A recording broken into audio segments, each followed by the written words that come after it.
నమస్తే business round up 2014 కు స్వాగతం.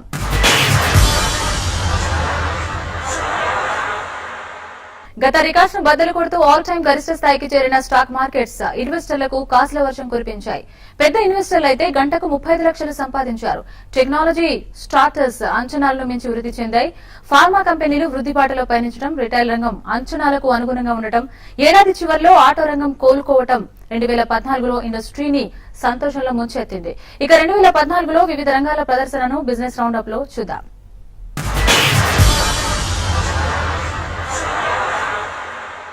బుల్ రంకెలతో 2014లో స్టాక్ మార్కెట్స్ భారీగా లాభపడ్డాయి. ఏ మాత్రం ఆశలు లేకుండా పూర్తి అనిశ్చితి మధ్య మొదలైన సంవత్సరంలో రికార్డుల మీద రికార్డులు సృష్టిస్తూ 6000 పాయింట్లకు పైగా సెన్సెక్స్ లాభపడింది. ఎన్ఎస్ఈ ప్రధాన సూచి నిఫ్టీ సైతం దాదాపు 30% పైగా వృద్ధిని నమోదు చేసింది. 2014లో స్టాక్ మార్కెట్లు లాభాలతో దుమ్ము దులిపాయి. నరేంద్ర మోడీ అధ్యక్షతన కేంద్రంలో సుస్థిర ప్రభుత్వం ఏర్పాటు కావడం, ఊపందుకున్న సంస్కరణలతో విదేశీ పోర్ట్ఫోలియో ఇన్వెస్టర్లు దేశీయ మార్కెట్లోకి భారీగా పెట్టుబడులు పెట్టారు. దీంతో 5 ఏళ్ల తర్వాత ఆ స్థాయిలో మళ్లీ 2014లో బుల్ దూకుడు కనిపించింది. సెన్సెక్స్ సూచి ఏకంగా 6000 పాయింట్లకు పైగా పెరిగింది.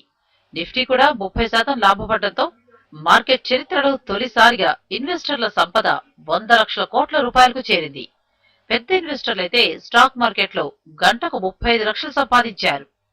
2014 జనవరి 1న 21,140 పాయింట్ల దగ్గర ప్రారంభమైన సెన్సెక్స్ ఫిబ్రవరి 13న 20,193 పాయింట్ల కనిష్ట స్థాయికి పడిపోయింది. మోడీ ప్రభంజనం, ఎఫ్ఐఐలు పెద్ద మొత్తంలో పెట్టుబడులు పెట్టడంతో డిసెంబర్ 1న 28,560 పాయింట్ల గరిష్ట స్థాయికి చేరి ఆల్ టైమ్ రికార్డుని నమోదు చేసింది. 2014లో ఎఫ్ఐఐలు 1,00,000 కోట్ల రూపాయలు మార్కెట్లోకి ఇన్వెస్ట్ చేయడంతో దాదాపు అన్ని విభాగాల సూచీలు సరికొత్త రికార్డుల్ని నమోదు చేశాయి. ముడి చమురు ధర భారీగా పతనం కావడం మార్కెట్లకు బాగా కలిసొచ్చింది. NTPC, Tata power, Tata steel, Wipro వంటి కొన్ని షేర్లు మినహా మెజారిటీ షేర్లు భారీగా లాభపడ్డాయి. డిసెంబర్ 3న లిస్టెడ్ కంపెనీల మార్కెట్ విలువ తొలిసారి 100 లక్షల కోట్ల రూపాయలను అధిగమించింది. Clearly 2014 was a momentous year అని చెప్పేసి అని అనుకోవచ్చు ఇండియన్ మార్కెట్స్కి. ఎందుకంటే మోడీ ఫ్యాక్టర్ తోటి అనమాట, Modi promise plus first time ఒక సింగిల్ పార్టీకి పట్టం కట్టారు ప్రజలు. దీని ఇంపాక్ట్ నెక్స్ట్ 2 to 3 years లో సిగ్నిఫికెంట్ గా కనిపిస్తుంది పాలసీ మేకింగ్ లో అని చెప్పేసి అని అందరూ హోప్ చేస్తున్నారు. కాబట్టి 2015 అనమాట most remarkable event can be financial reforms అనమాట. ప్లస్ ఆర్బీఐ రేట్ కట్ అనమాట, ఇంట్రెస్ట్ రేట్ పాలసీ ఎప్పుడైతే మాడిఫై చేసుకుని తగ్గించడం మొదలు పెడుతుందో ఓవరాల్గా నెక్స్ట్ 1.5 yearలో అట్లీస్ట్ 2 basis points వడ్డీ రేట్లు తగ్గచ్చు అని చెప్పేసి హోప్స్ ఉన్నాయి. కాబట్టి క్లియర్లీ మార్కెట్స్ని డిఫైన్ చేయగలిగే ఇష్యూ 2015లో అంటే కనుక ఆర్బీఐ క్రెడిట్ పాలసీ అని చెప్పేసి మనం అనుకోవాలి. ఎనీవే స్టేబుల్గా పెర్ఫామ్ చేసే ఫార్మా కంపెనీస్ ఎప్పుడు లైమ్ లైట్లో ఉంటాయి. అయితే ప్రాజెక్ట్ క్లియరెన్సెస్ని బట్టి అనమాట ఇన్ఫ్రాస్ట్రక్చర్ అండ్ పవర్ కంపెనీస్ కనమాట కాస్త లైఫ్ లైన్ 2015లో రావచ్చు కేంద్ర ప్రభుత్వం దగ్గర నుంచి అని అనుకుంటున్నాను. 2014 బుల్ ర్యాలీకి ప్రధాన కారణం మోదీ సర్కార్ అఖండ మెజారిటీతో ప్రభుత్వాన్ని ఏర్పాటు చేయడమేనని మార్కెట్ వర్గాలు అంచనా వేస్తున్నాయి. ఆర్థిక సంస్కరణల విషయంలో మోడీ ప్రభుత్వం చూపిస్తున్న దూకుడు చూస్తుంటే కొత్త సంవత్సరంలోనూ భారీ ర్యాలీ ఖాయమని వారు అభిప్రాయపడుతున్నారు. స్టాక్ మార్కెట్ లో బుల్ ర్యాలీ ఏడాది చిన్న ఇన్వెస్టర్లకు లాభాలను కురిపించింది. గతేడాది బాగా నష్టపోయిన స్మాల్ క్యాప్, మిడ్ క్యాప్ షేర్లు ఇన్వెస్టర్ల సెంటిమెంట్ మెరుగవడంతో 2014లో రివ్వున పైకి ఎగబాకాయి. దీంతో ఏడాది mid cap index 45%, small cap సూచీనైతే ఏకంగా 60% వరకు పుంజుకున్నాయి. ఏడాది ప్రధాన షేర్లతో పోలిస్తే చిన్న, మధ్యస్థాయి షేర్లలో హవా కనిపించింది.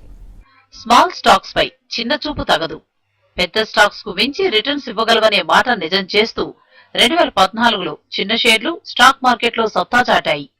మార్కెట్లో నెలకొన్న బుల్ ర్యాలీ చిన్న ఇన్వెస్టర్లను లాభాలతో మురిపించాయి.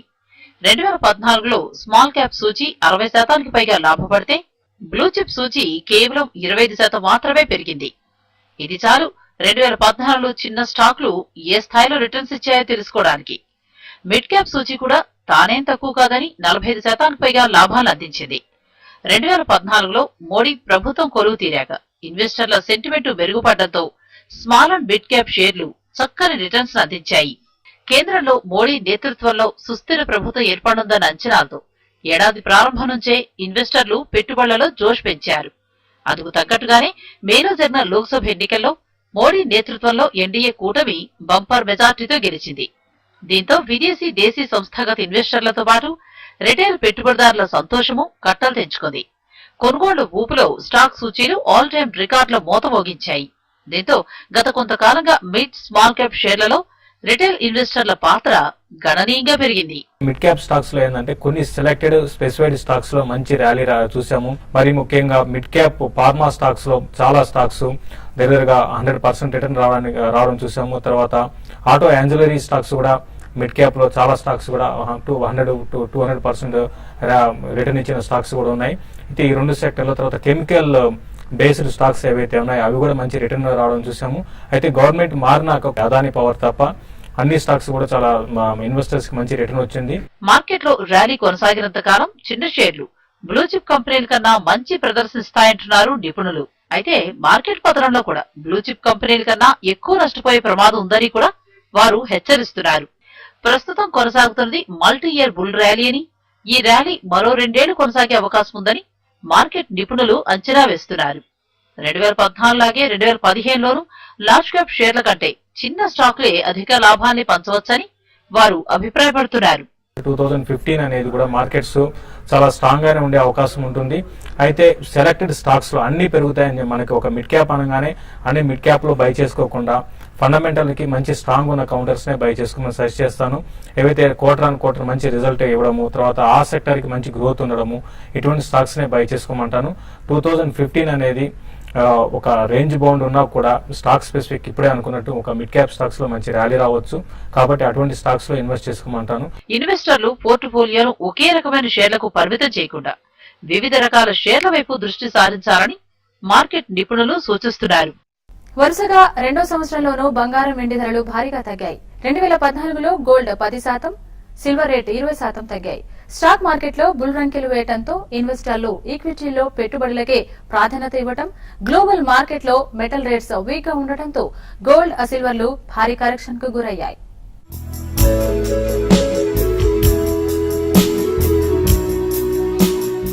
2014లో బంగారం వెండి ధరలు భారీగా దిగివచ్చాయి. స్టాక్ మార్కెట్ లో బుల్ రంకెలు, డాలర్ స్ట్రాంగ్ గా ఉండటం, గ్లోబల్ మార్కెట్ లో కమోడిటీపై సెంటిమెంట్ బలహీనపడటంతో గోల్డ్, సిల్వర్ రేట్లు భారీగా తగ్గాయి. అలాగే ఫెస్టివల్ సీజన్ లో గోల్డ్, సిల్వర్ కు డిమాండ్ అంతంత మాత్రంగానే ఉండటంతో ఇన్వెస్టర్లు అమ్మకాల వైపు మొగ్గు చూపారు. సాధారణంగా ధన్తెరస్, దీపావళి, అక్షయ తృతీయ సమయాల్లో గోల్డ్ కు డిమాండ్ ఉంటుంది. కానీ ఇన్వెస్టర్లు ఈక్విటీల వైపు ఆసక్తి చూపడం, ఉన్న బంగారాన్ని కూడా విక్రయించడంతో 2014 గోల్డ్ రేట్ 10% పైగా కరెక్షన్ కు గురైంది. పారిశ్రామిక రంగ సంక్షోభంతో వెండి కొనుగోళ్లు కూడా నీరసంగానే ఉన్నాయి.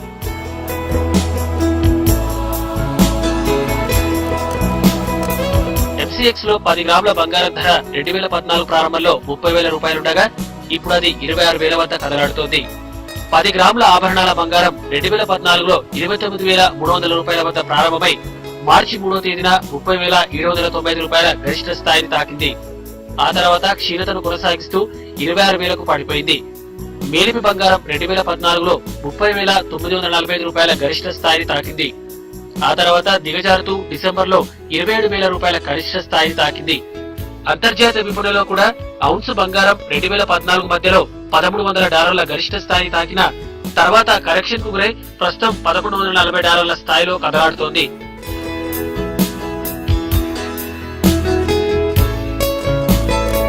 మరోవైపు వెండి ధరలో పతనం మరింత తీవ్రంగా ఉంది. కిలో వెండి ధర కూడా 2014లో 44,230 రూపాయల దగ్గర ప్రారంభమై ఒక దశలో 50,000 రూపాయల గరిష్ట స్థాయిని తాకింది. ఆ తర్వాత దిగజారుతూ ప్రస్తుతం 36,000 నుంచి 37,000 రూపాయల మధ్యన కదలాడుతోంది. మొత్తం మీద 2014లో సిల్వర్ రేట్ 20% పైగా కరెక్షన్ కు గురైంది.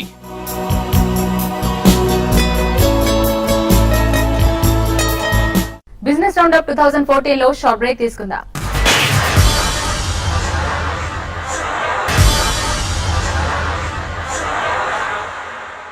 Welcome back to business round up 2014.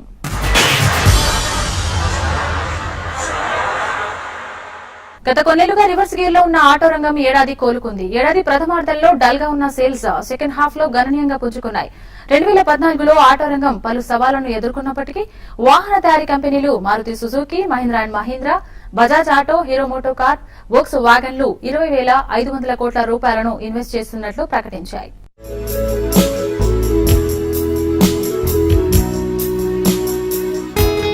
గత కొన్ని సంవత్సరాల నుంచి ఆటుపోట్లకు గురైన ఆటో రంగం 2014 చివర్లో కాస్త కోలుకుంది.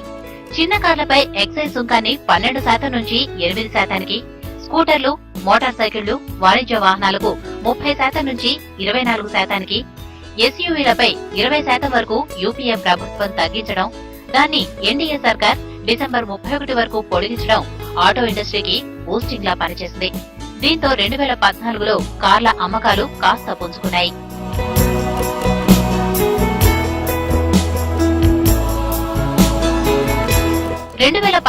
పెట్టుబడుల విషయానికొస్తే అమెరికా, బ్రెజిల్, యూరప్ మార్కెట్లలోకి విస్తరణ కోసం హీరో మోటార్ కార్ప్ 5,000 కోట్ల రూపాయలను ఇన్వెస్ట్ చేసింది.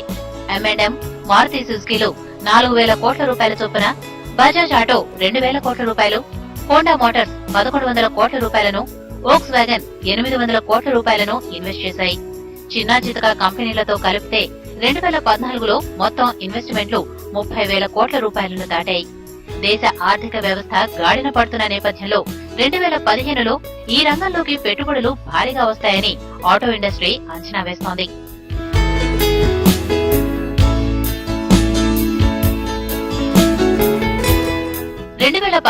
ప్రారంభంలో జరిగిన ఆటో ఎక్స్పోలో వివిధ కంపెనీలు తమ కొత్త మోడళ్లను ప్రదర్శించి మార్కెట్లోకి విడుదల చేశాయి. Maruti Suzuki hatchback Celerio, Hyundai compact sedan ఎక్సెంట్లను విడుదల చేయగా, న్యూ హోండా సిటీ, మల్టీపర్పస్ మొబిలియాతో పాటు స్కార్పియోలను హోండా లాంచ్ చేసింది. టాటా మోటార్స్ కాంపాక్ట్ జెట్స్ లను విడుదల చేసింది.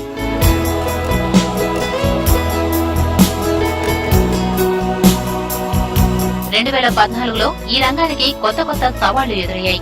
కార్లను ఉత్పత్తి చేసే కంపెనీలు భద్రతా ప్రమాణాలు తప్పకుండా పాటించాలనే నిబంధన తెరపైకొచ్చింది. దీంతో పాటు పర్యావరణానికి అనుకూలంగా ఉండే కార్లను ఉత్పత్తి చేయాలని ప్రభుత్వం ఆదేశాలు జారీ చేసింది. దేశంలోని మొత్తం 14 కార్ల తయారీ కంపెనీలపై కాంపిటీషన్ కమిషన్ ఆఫ్ ఇండియా 2,545 కోట్ల రూపాయల జరిమానాను విధించింది. రీకాల్ విషయానికొస్తే అత్యధికంగా మారుతి 1.7 లక్షల కార్లను వెనక్కు పిలిపించింది. హోండా 33,000 యూనిట్లు, మహీంద్రా అండ్ మహీంద్రా 23,000 యూనిట్లు, ఫోర్డ్ 20,000 యూనిట్లను రీకాల్ చేశాయి.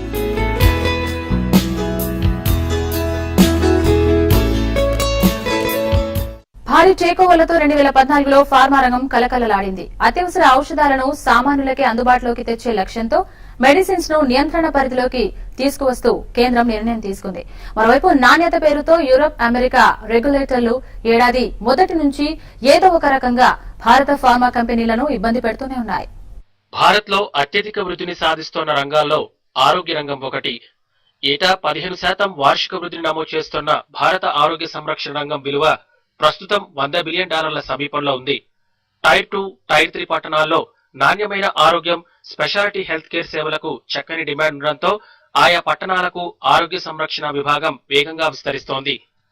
భాగస్వామ్య ఒప్పందాలు కుదుర్చుకోవడంలోనూ దేశీయ ఫార్మా కంపెనీలు ఉత్సాహం కనబరిచాయి.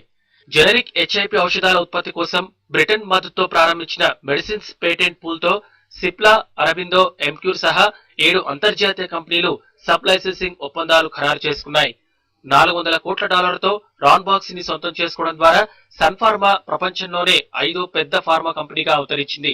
మరోవైపు నాణ్యత పేరుతో యూరప్, అమెరికా రెగ్యులేటర్లు ఈ ఏడాది మొదటి నుంచి ఏదో ఒక రకంగా భారత ఫార్మా కంపెనీలపై ఒత్తిడి తెస్తున్నాయి. క్లినికల్ ట్రయల్స్ ఫలితాలను మార్చడం దగ్గర నుంచి ఉత్పత్తుల పద్ధతుల వరకు అన్ని విభాగాల్లో లోపాలున్నట్లు ఆరోపిస్తున్నాయి. ఆరోగ్య బీమా రంగం కూడా 2014లో చక్కని పురోగతి సాధించింది. హెల్త్ కేర్ బీమా ప్రీమియంలలో వార్షికంగా 40% పైగా వృద్ధి నమోదవుతోంది. దీంతో ఈ రంగంలో రిక్రూట్మెంట్లు భారీగా జరిగాయి. 2014లో కూడా రిటైల్ రంగం జోరును కొనసాగించింది. 2013తో పోలిస్తే 10% వృద్ధితో రిటైల్ రంగం 33,60,000 కోట్లకు చేరింది. ప్రభుత్వం ఎఫ్డీఐ పరిమితిని సడలించడంతో రిటైల్ రంగం ఏడాది చక్కని వృద్ధిని నమోదు చేసింది. దీంతో దేశీయ కంపెనీలైన రిలయన్స్ రిటైల్, ఫ్యూచర్ రిటైల్ తమ నెట్వర్క్లను విస్తరించడానికి ప్రణాళికలను సిద్ధం చేస్తున్నాయి. సంప్రదాయబద్ధంగా వస్తోన్న రిటైల్ రంగం 2014లో కొత్త సవాళ్లను ఎదుర్కొంది. ఆన్లైన్ షాపింగ్ గట్టి పోటీనిచ్చినప్పటికీ రిటైల్ రంగం 2014లో 10% వృద్ధిని నమోదు చేసింది. ఎన్నికల ముందే బీజేపీ తమ మేనిఫెస్టోలో మల్టీ బ్రాండ్ రిటైల్ రంగంలోకి విదేశీ పెట్టుబడుల అనుమతిపై స్పష్టమైన హామీనిచ్చింది. అధికారంలోకి వచ్చిన బీజేపీ అనుకున్న ప్రకారమే ఎఫ్డీఐపై స్పందిస్తోందని, కొత్త ప్రభుత్వం రావడంతో తమ ఆశలు చిగురించాయని రిటైలర్స్ అసోసియేషన్ ఆఫ్ ఇండియా వెల్లడించింది. కేంద్రంలో స్థిరమైన ప్రభుత్వం ఉంటే ఆర్థిక వ్యవస్థ పుంజుకుంటుందని, దీంతో ఈ రంగం మరింత వృద్ధిని సాధిస్తుందని రిటైలర్స్ అసోసియేషన్ ఆఫ్ ఇండియా తెలిపింది.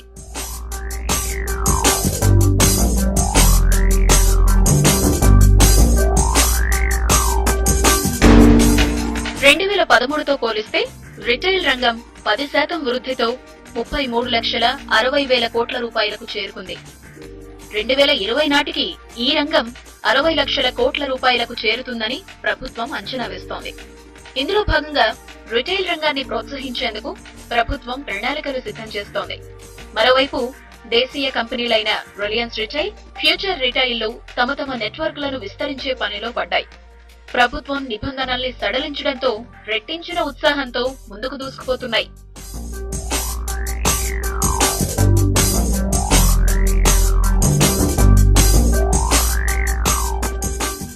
మరోవైపు ఆన్లైన్ షాపింగ్ రిటైల్ ఇండస్ట్రీకి గట్టి పోటీనిస్తోంది. రిటైల్ రంగంలోకి వాల్మార్ట్ ను అనుమతించాలా వద్దా అనేది ఇంకా ఓ కొలిక్కి రాలేదు. దీంతో అతిపెద్ద రిటైల్ కంపెనీలైన వాల్మార్ట్, కేర్4 కంపెనీలు భారతీయ మార్కెట్ నుంచి నిష్క్రమించాయి. మొత్తం మీద 2014లో రిటైల్ రంగంలో విప్లవాత్మక మార్పులు జరిగాయని ఇండస్ట్రీ వర్గాలు తెలిపాయి. దేశీయ ఐటీ సర్వీసుల రంగంలో అంతకుముందు ఏడాది మొదలైన స్థిరత్వం 2014లోనూ కొనసాగింది. డాలర్ స్ట్రాంగ్ గా ఉండడంతో ఐటీ రంగం కాస్త ఊపిరి పీల్చుకుంది. దీంతో స్టార్టప్ కంపెనీలు ఉవ్వెత్తున ఎగిశాయి. ఎన్నో కొత్త కంపెనీలు 2014లో తమ సత్తాను నిరూపించుకున్నాయి. ఐటీ రంగం అభివృద్ధికి సంబంధించి కొత్త దశకు 2014 పునాదిగా నిలిచింది. ఆర్థిక సంక్షోభానికి ముందు ఈ రంగంలో వృద్ధి రేటు 40% దాకా నమోదు కాగా తర్వాతి కాలంలో వృద్ధి రేటు మందగించింది. గత 2 ఏళ్లుగా పరిశ్రమల వృద్ధి బాటలో ఉండడంతో 2014లో ఐటీ రంగ వృద్ధి రేటు 15%గా నమోదైంది. మరోవైపు సర్వీసుల రంగ వృద్ధి రేటు మాత్రం సింగిల్ డిజిట్ కే పడిపోయింది. 2015లోనూ ఐటీ రంగం ఇదే వృద్ధిని కొనసాగించే అవకాశం ఉందని ఇండస్ట్రీ వర్గాలు చెప్తున్నాయి. But I think, having said that, I think there is genuine optimism next year ki. Ante man India level lo తీసుకుంటే ఇప్పుడు కొత్త గవర్నమెంట్ ఫామ్ అయ్యి it's been 6 months. 6 months లో అన్ని చేంజెస్ రాలేవు. So hopefully I think 2015 is a year where we will see some more reforms coming in, which means we will see some significant development that's happening. So I think my opinion personally, 2015 should be a better year than 2014 from a growth perspective. దేశంలో startups రంగానికి ప్రాధాన్యం క్రమంగా పెరిగిపోతోంది. 2014లో ఉవ్వెత్తునెగిశాయి. హైదరాబాద్ లోనూ startups సందడి అధికమైంది. ఎంతో మంది ఔత్సాహిక పారిశ్రామికవేత్తలు ఉన్నత స్థాయి ఉద్యోగాలను కాదనుకుని స్టార్టప్స్ కు బీజం వేస్తున్నారు. చాలా స్టార్టప్స్ శరవేగంగా వృద్ధిని సాధిస్తూ ఏంజల్ ఇన్వెస్టర్లు, వెంచర్ క్యాపిటల్ సంస్థల నుంచి నిధులను పొందుతూ ఎంతో మందికి ఉపాధిని కల్పిస్తూ తమ సత్తాను నిరూపించుకుంటున్నాయి. రానున్న కాలంలో టెక్ స్టార్టప్ విభాగం మరింతగా వృద్ధి చెందే అవకాశాలు ఉన్నాయని ఇండస్ట్రీ వర్గాలు అభిప్రాయపడుతున్నాయి. ఇవి 2014 బిజినెస్ రౌండప్ విశేషాలు. చూస్తూనే ఉండండి వాస్తవాలకు ప్రతిరూపం TV5.